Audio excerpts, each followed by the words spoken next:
Absolute disaster for Ukraine, as Russia cuts their forces.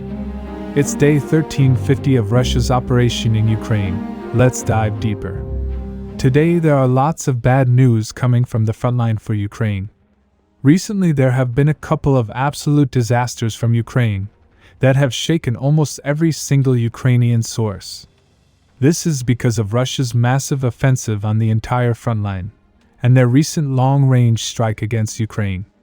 But first let's start from the Pokrovsk front. A little hope for Ukraine rose, as their situation didn't worsen in our last report. However, it didn't last for long, because since then Ukrainian forces' situation for this pocket has deteriorated significantly.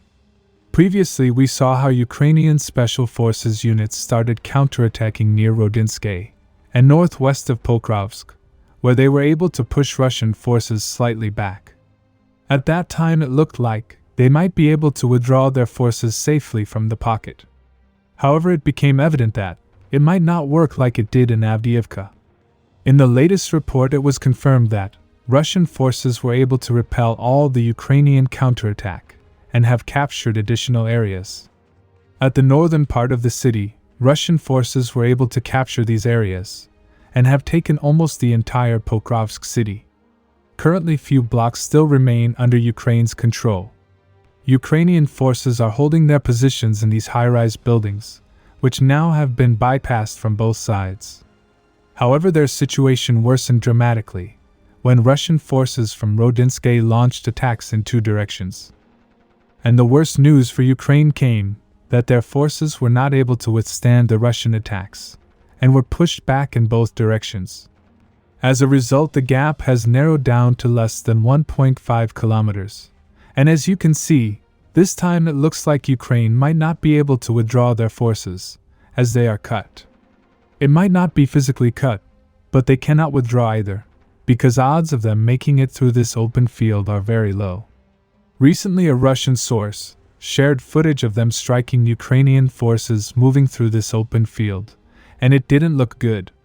In one of my previous reports I said, if Ukrainian forces ended up getting encircled, Ukraine could have massive consequences in their future defenses. Many sources have accused the Ukrainian command for prioritizing PR instead of the lives of their soldiers. Pro-Ukrainian sources who were silent until now are criticizing their command. Furthermore, in a long-range strike on Ukraine, Russia recently struck an awards ceremony of Ukrainian armed forces in Dnipro region.